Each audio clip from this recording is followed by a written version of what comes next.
नमस्कार साथियों, आज हम आप लोगों के लिए यूपी पुलिस एग्ज़ाम के लिए आपका हिंदी सामान्य हिंदी का सेट है, ये आपके लिए लाए हैं जो कि आपकी परीक्षा के लिए काफ़ी इम्पोर्टेंट है। अगर जो भी छात्र पेपर देने जा रहे हैं, तो पेपर देने से पहले इस सेट को ज़रूर देख लें। ये आपके लिए काफ़ी इम्पोर्टेंट होगा और आपको एग्ज़ाम में हेल्प भी बहुत करेगा। यहाँ पर मैंने सभी टाइप के क्वेश्चन रखे हैं, जो भी आपकी परीक्षा से संबंधित जितने भी क्वेश्चन इम्पोर्टेंट हो सकते हैं, वो मैंने यहाँ पर रखे हैं।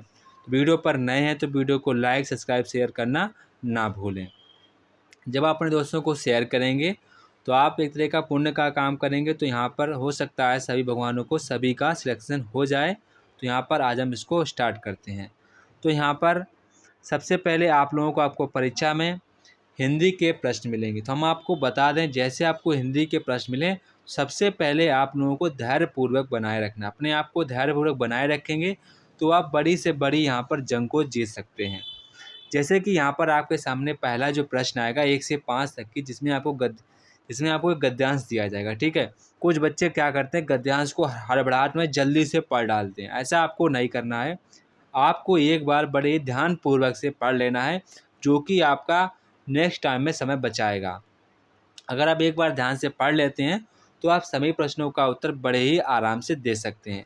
तो आप इसको बड़े ही ध्यान से इसको पढ़ लीजिए। एक बार वीडियो को पॉज करेंगे, इसको बड़े ही आराम से पढ़ लेंगे। मैंने पढ़ लिया है, आप लोग भी पढ़ लीजिए वीडियो को पॉज करके ईमानदारी के साथ। तो हम उम्मीद करते हैं कि आप लोगों ने पढ़ लिया होगा। अब हम लोग अपने क्वेश्चन की ओर बढ़ते हैं। तो जैसा कि यहाँ पर जो हमारा पहला क्वेश्चन पूछा गया है, विस्मित होने का क्या कारण है। विस्मित होने का क्या कारण है? तो विस्मित होने का कारण क्या है? तेज बदलाव। क्या है? तेज बदलाव।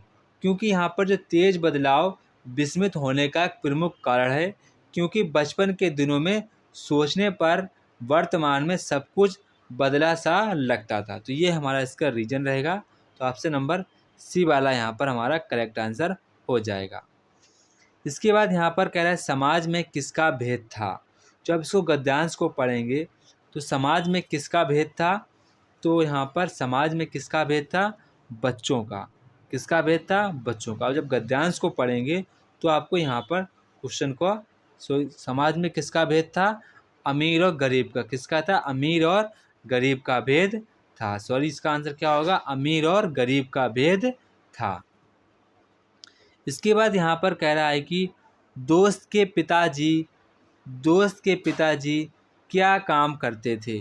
तो दोस्त के जो पिताजी थे वो क्या काम करते थे, साइकिल मरम्मत करते थे। ये जब गद्यांश आप पढ़ेंगे बड़े ध्यान से, तो आपको ये आपके फ्री के नंबर होते हैं, जो आपको यहाँ पर अचीव करने हैं। हर हालत में आपको नंबर ये पाने हैं।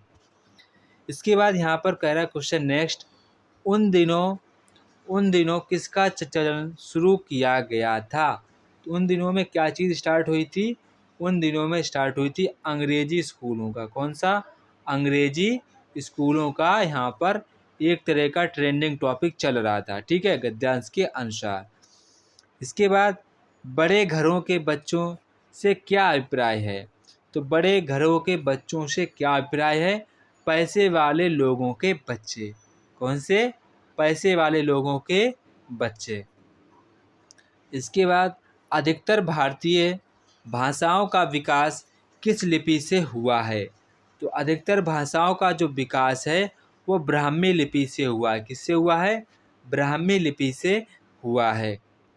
इसके बाद 7, तालव्य व्यंजन कौन से हैं। तो यहाँ पर आप ध्यान रखेंगे, तालव्य व्यंजन हमारा चा आता है, छा से छाता आता है, जा से जहाज आता है, और जहाँ से झरना आता है। तो ये हमारे जो व्यंजन हैं तालव्य व्यंजन है। तो इसको आप ध्यान रखेंगे। ये हमारे ऑप्शन नंबर बी में मिल रहे हैं, तो हमारा ऑप्शन नंबर बी वाला सही जवाब हो जाएगा। इसके बाद यहाँ पर कह रहा है कि हिंदी दिवस कब बनाया जाता है। तो सभी को पता होगा, हिंदी दिवस 14 सितंबर को बनाया जाता है। पहली बार संविधान में हिंदी दिवस कब बनाया गया था, 14 सितंबर 1949 को बनाना शुरू किया गया था। तो इसको आप ध्यान रखेंगे। इसके बाद नेक्स्ट क्वेश्चन यहाँ पर है, सूर्यकांत त्रिपाठी निराला को कैसा कवि माना जाता है। तो सूर्यकांत त्रिपाठी निराला जी को एक क्रांतिकारी कवि माना जाता है क्योंकि इन्होंने भारत की आज़ादी में काफ़ी बढ़ चढ़कर हिस्सा लिया था। तो आप इसको ध्यान रखेंगे। इसके बाद कौन वर्ण औष्ठ्य नहीं है? तो कौन से जो वर्ण हैं वो औष्ठ्य नहीं हैं? तो यहाँ पर आ जो है, बड़ा आ, वो औष्ठ्य वर्ण नहीं है। ये हमारा कैसा वर्ण है? कंठ वर्ण। कैसा वर्ण है? कंठ ध्वनि है। ये कैसी हमारी है? आ जो है वो कंठ ध्वनि है।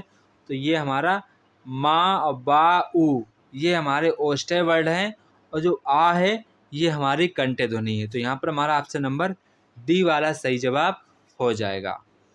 इसके बाद यहाँ पर कह रहा है कि निम्नलिखित में से नासिक के व्यंजन कौन सा है? नासिक मतलब जो नाक से लिए जाते हैं। तो यहाँ पर आप ध्यान रखेंगे नासिक व्यंजन कौन कौन से होते हैं। सबसे पहले अड़ा ले लेंगे, अड़ा ले लेंगे, ना ले लेंगे, माँ ले लेंगे। ये आपके सभी जो व्यंजन है नासिक के व्यंजन है। इसके अलावा अगर आपको और कोई दूसरा दिख जाता है तो यहाँ पर आप उसको टिक लगा लेंगे। तो कौन सा हो जाएगा? इंगिया वाला। कौन सा? इंगिया। गा भी हो जाएगा, गा। तो इंगिया वाला हो जाएगा। ऑप्शन नंबर बी वाला यहाँ पर हमारा करेक्ट आंसर हो जाएगा। इसके बाद यहाँ पर कह रहा है कि प्रसारण का विलोम शब्द है। प्रसारण का विलोम शब्द क्या है? इसका हमारा विलोम शब्द हो जाएगा आकुंचन। क्या हो जाएगा? आकुंचन। इसके मीन्स होता है बढ़ना, और आकुंचन मीन्स होता है घटना। तो यहाँ पर हमारा ऑप्शन नंबर सी वाला करेक्ट आंसर हो जाएगा। इसके बाद नेक्स्ट क्वेश्चन यहाँ पर है, ऋजु का विलोम क्या होगा? तो ऋजु का विलोम क्या होगा? ऋजु मीन्स होता है सीधा। क्या होता है? सीधा। तो बिल्कुल जो सीधी लाइन होती है वो हम लोग बोलते हैं ऋजु रेखा। तो यहाँ पर पूछा गया है इसका विलोम। इसका विलोम क्या होगा? वक्र। वक्र होता है इस प्रकार का, टेढ़े मेढ़े, उसको वक्र बोलते हैं। इसके बाद नेक्स्ट क्वेश्चन, विशिष्ट अवसर पर विशिष्ट लोगों के समक्ष दिया गया विद्वतापूर्ण भाषण कहलाता है। तो क्या कहलाता है? यह कहलाता है अभिभाषण। क्या कहलाता है? अभिभाषण। इसके बाद जिसमें संसार के प्रति मोह ना रहा हो उस शब्द का चयन करें। जो लोग संसार के प्रति कोई मोह नहीं रखते उनको हम लोग क्या कहते हैं? वीतरागी कहते हैं। ये भी आप ध्यान रखेंगे, वीतरागी कहते हैं। जबकि जिसमें संसार के प्रति मोह उसको हम लोग क्या कहते हैं? अनुरागी कहते हैं। जो संसार के प्रति मोह रखता है उसको हम लोग क्या कहते हैं? अनुरागी कहते हैं। ये भी आप ध्यान रखेंगे। इसके बाद यहाँ पर कह रहा है कि केशव कहीं न जाई का कहिए, देखत तब रचना विचिर अति समुझई मनहि मन रहिए में। तो यहाँ पर पूछा कौन सा रस है? तो यहाँ पर हमारा कौन सा रस होगा? तो यहाँ पर आपको काव्य में केशव के अद्भुत रूप का बोध होता है, तो इस कारण यहाँ पर काव्य में अद्भुत रस होगा। कौन सा होगा? अद्भुत रस। इसके बाद यहाँ पर पूछा है क्रोध किस रस का स्थायी भाव है? तो क्रोध हमारा किस रस का स्थायी भाव है? रौद्र का। किसका है? रौद्र का स्थायी भाव है। इसे भी आप ध्यान रखेंगे। इसके बाद नेक्स्ट है, नीचे दिए गए शब्दों में से अव्ययी भाव समास का चयन कीजिए। तो नीचे दिए गए अव्ययी भाव समास का आपको चयन करना है। कौन सा हमारा जो एग्जाम्पल है वो अव्ययी भाव का एग्जाम्पल है। तो हमारा कौन सा हो जाएगा? आजीवन। कौन सा हो जाएगा? आजीवन। इसके अलावा यहाँ पर आप ध्यान रखें, कई बार आपसे प्रतिदिन पूछा गया है। प्रतिदिन कौन सा? वो भी हमारा अव्ययी भाव होगा। इसके बाद अनुरूप काफ़ी बार पूछा गया है। अनुरूप आप ध्यान रखेंगे। आज जन्म भी ध्यान रखेंगे, आज जन्म। इसके बाद आप आजीवन भी ध्यान रखेंगे। तो ये सारे हमारे एग्जाम्पल अव्ययी भाव समास के थे। इसके बाद यहाँ पर क्वेश्चन कह रहा है कि पृथ्वीराज रासो किस काल के कवि थे? तो पृथ्वीराज हमारे किस काल के कवि थे? आदि काल के कवि थे। कभी कभी इसकी रचनाएं पूछी जाती हैं, ध्यान रखेंगे। पृथ्वीराज रासो की रचना थी चंद्रवरदाई। कौन रचना थी? चंद्रवरदाई। ये भी आप ध्यान रखेंगे, चंद्रवरदाई थे। इनकी एक प्रसिद्ध रचना है, इसको भी आप ध्यान रखेंगे। इसके बाद यहाँ पर कह रहा है कि अलंकार शब्द का शाब्दिक अर्थ क्या होता है? तो अलंकार शब्द का शाब्दिक अर्थ होता है आभूषण। क्या होता है? आभूषण। इसके बाद नेक्स्ट यहाँ पर कह रहा है जिस समास में सब पद तथा अथवा उनका समाहार प्रधान रहता है उसे क्या कहते हैं। तो यहाँ पर कह रहा है कि उसे हम लोग क्या कहते हैं, द्वंद्व समास। क्या कहते हैं, द्वंद्व समास। जिस समास में समपद अथवा उनका समाहार प्रधान रहता है उसको हम लोग क्या कहते हैं, द्वंद्व समास। द्वंद्व समास के एग्जाम्पल होते हैं जैसे माता पिता, भाई बहन, राजा रानी, बेटा बेटी। तो ये सारे एग्जाम्पल हमारे द्वंद्व समास के होते हैं। इसके बाद यहाँ पर कह रहा है कि काली घटा का घमंड घटा उपयुक्त पंक्ति में कौन सा अलंकार है। तो यहाँ पर पूछ रहा है यहाँ पर कौन सा अलंकार है। तो यहाँ पर शब्दों की आवृत्ति हुई है। तो यहाँ पर एक शब्द की 2 बार आवृत्ति हुई है, लेकिन एक से अधिक बार प्रयुक्त हुआ, उनके अर्थ अलग अलग हैं। तो घटा यहाँ का अलग है, यहाँ का घटा है बादल वाला घटा, यहाँ पर घमंड घटना। तो एक शब्द के अलग अलग अर्थ हैं। तो इसका यहाँ पर कौन सा अलंकार होगा, यमक अलंकार। यमक अलंकार होता है शब्दों की आवृत्ति हो, एक शब्द की एक से अधिक बार प्रयुक्त हो, लेकिन उनका अर्थ कैसा हो, अलग अलग हो। तो वहाँ पर हमारा यमक अलंकार होता है। यहाँ पर मैंने बता दिया घटा, और घटा 2 बार प्रयुक्त। यहाँ पर घटा बादल से इंडिकेट कर रहा है, यहाँ पर जो घटा है वो घटने को इंडिकेट कर रहा है। इसके बाद यहाँ पर क्वेश्चन कह रहा है कि उस शब्दांश को क्या कहते हैं जो किसी शब्द के पूर्व लगकर शब्द के अर्थ को बदल देते हैं। तो उसे हम लोग क्या कहते हैं, उपसर्ग। उपसर्ग हमारे किसी वाक्य के पहले लगते हैं और प्रत्यय किसी वाक्य के अंत में लगते हैं। ये आप ध्यान रखेंगे।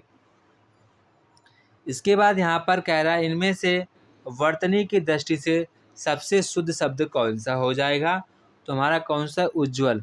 काफ़ी बच्चे उज्ज्वल को गलत लिखते हैं, तो ये ध्यान रखेंगे, काफ़ी ट्रेंडिंग में हर बार किसी न किसी परीक्षा में पूछ दिया जाता है। इसके बाद क्वेश्चन नंबर 25 कह रहा है कि जहाँ बिना कारण के कार्य का होना पाया जाए वह कौन सा अलंकार होता है। तो वह कौन सा अलंकार होता है, विभावना अलंकार होता है। ये ध्यान रखें, काफ़ी इम्पोर्टेंट क्वेश्चन है, इसको आप ध्यान रखेंगे। इसके बाद यहाँ पर क्वेश्चन कह रहा है कि वाक्यों का वर्गीकरण का मुख्यतः कितने प्रकार से किया गया है। तो कितने प्रकार से किया गया है, वो किया गया 2 प्रकार से। कितने प्रकार से किया गया है, 2 प्रकार से। पहला अर्थ के आधार पर, दूसरा रचना के आधार पर। ये आप ध्यान रखेंगे। इसके बाद नेक्स्ट क्वेश्चन यहाँ पर है नोटिफिकेशन शब्द का हिंदी रूपांतरण क्या है। तो नोटिफिकेशन का हिंदी रूपांतरण क्या है, अधिसूचना। क्या बोलते हैं उसको, अधिसूचना बोलते हैं। इसके बाद यहाँ पर कमेंट को, यहाँ पर टिप्पणी का कमेंट मतलब कि टिप्पणी को क्या बोलते हैं, इंग्लिश में कमेंट बोलते हैं। इसके बाद सार संक्षेपण को हम लोग समरी बोलते हैं। इसको क्या बोलते हैं, समरी। इंग्लिश में क्या बोलते हैं, इसको समरी बोलते हैं। और इसको हम लोग इन्फॉर्मेशन बोलते हैं। इसको क्या बोलते हैं, नोटिफिकेशन। अब इसको ध्यान रखेंगे, टिप्पणी को बोलते हैं कमेंट, और सार संक्षेप को बोलते हैं समरी, और सूचना को बोलते हैं इन्फॉर्मेशन, और अधिसूचना को बोलते हैं नोटिफिकेशन। इसके बाद क्वेश्चन नेक्स्ट यहाँ पर कह रहा है कि निम्नलिखित वाक्य खंडों में अशुद्धियों का चयन करते हुए उचित विकल्प का चयन करेंगे। तो यहाँ पर हम लोग उचित विकल्प का चयन करेंगे। इसके बाद नेक्स्ट क्वेश्चन यहाँ पर कह रहा है रेलगाड़ी जो शब्द है वो किस प्रकार का शब्द है। तो रेलगाड़ी किस प्रकार का शब्द है, रेलगाड़ी जो हमारा शब्द है वो एक संकर शब्द है। क्या शब्द है, संकर। और आप ध्यान रखेंगे संकर। संकर के कई एग्जाम्पल हैं, छायादार। छायादार भी हमारा संकर शब्द है, रेलगाड़ी भी है, और सीलबंद भी हमारा एक संकर शब्द है। इसके बाद नेक्स्ट क्वेश्चन 29। तो 29 यहाँ पर क्वेश्चन कह रहा है कि 29 क्वेश्चन यहाँ पर कह रहा है मुझे कल 2 किलो लीची खरीदनी है, कोई त्रुटि नहीं। यहाँ पर आपको बताना है किस में गलती है। यहाँ पर आपको बताना है किस वाक्य में गलती है। तो यहाँ पर देखो, सबसे पहले मुझे कल 2 किलो लीची खरीदने है। तो यहाँ पर क्या होना चाहिए, खरीदनी है। गलती किस में है, ऑप्शन नंबर सी में गलती है। यहाँ पर खरीदने ना होकर क्या होना चाहिए, खरीदनी है। तो सी वाले में गलती है। तो इसको ए बोलेंगे, इसको बी बोलेंगे, इसको सी। तो हमारे सी में है, तो ऑप्शन नंबर सी वाला यहाँ पर हमारा करेक्ट आंसर हो जाएगा। इसके बाद यहाँ पर कह रहा है बहाव शब्द में प्रयुक्त प्रत्यय कौन सा है। यहाँ पर आता है जो शब्द है बहाव, बहाव में कौन सा प्रत्यय है, तो कौन सा प्रत्यय, आओ। आओ एक एग्जाम्पल और ले लेते हैं इनके, हमारे जैसे घुमाओ है, बनाओ है, चढ़ाओ है, पढ़ाओ है, खिंचाओ है, इन सभी में आओ ही हमारा प्रत्यय लगता है। इसके बाद नेक्स्ट यहाँ पर कह रहा है समुद्रोर्मी शब्द का संधि विच्छेद क्या है, तो समुद्र धन उर्मी कौन सा हो जाएगा, समुद्र धन उर्मी वाला जो हमारा है वो इसका संधि विच्छेद हो जाएगा। ये हमारी संधि कौन सी हो जाएगी, गुण संधि। कौन सी हो जाएगी, गुण संधि का एग्जाम्पल है, इसको आप भी ध्यान रखेंगे। इसके बाद क्वेश्चन यहाँ पर कह रहा है निम्नलिखित शब्दों में से तद्भव शब्द का चयन करें। तो कौन सा शब्द है जो हमारा तद्भव शब्द है, वो हमारा कौन सा है, प्यास। प्यास एक तद्भव शब्द है। कौन सा है, तद्भव शब्द है। और यहाँ पर जितने प्रांगण हैं, उद्योग हैं, आश्रम हैं, ये सभी हमारे शब्द तत्सम शब्द हैं। कैसे हैं, तत्सम है। ये हमारा शब्द कैसा है, तद्भव है। ये भी आप ध्यान रखेंगे। इसके बाद यहाँ पर कह रहा है युवा शब्द का लिंग परिवर्तित करने के लिए निम्नलिखित विकल्पों में से सही शब्द छांटिए। तो युवा शब्द का हमारा स्त्रीलिंग क्या हो जाएगा, युवती। क्या हो जाएगा, युवती। इसके बाद क्वेश्चन नेक्स्ट यहाँ पर कह रहा है कि निम्नलिखित में से कौन सा शब्द तत्सम है। तो यहाँ पर आपको बताना है कौन सा शब्द हमारा तत्सम है। तो हमारा कौन सा हो जाएगा, विस्मय। विस्मय जो हमारा है वो हमारा तस्मय, जो विस्मय है वो हमारा तत्सम शब्द है। बाकी जितने सांप हैं, चिन्ह है, वीणा है, ये सभी के सभी हमारे तद्भव शब्द हैं। कैसे हैं, तद्भव शब्द हैं। इसके बाद यहाँ पर क्वेश्चन नंबर 35 कह रहा है कि छछूंदर के सिर में चमेली का तेल का अर्थ क्या हो जाएगा।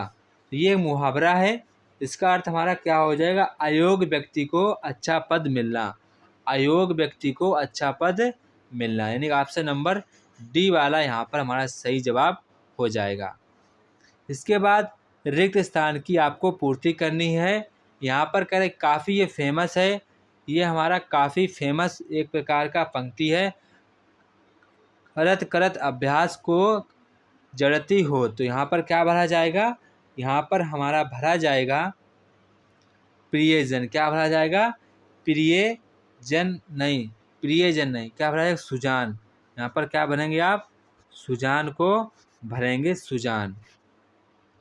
इसके बाद यहाँ पर क्वेश्चन नंबर 37 कह रहा है हिमवान, हिममान का पर्यायवाची क्या हो जाएगा। तो इसका हमारा पर्यायवाची हो जाएगा हिमाद्री। क्या हो जाएगा, हिमाद्री।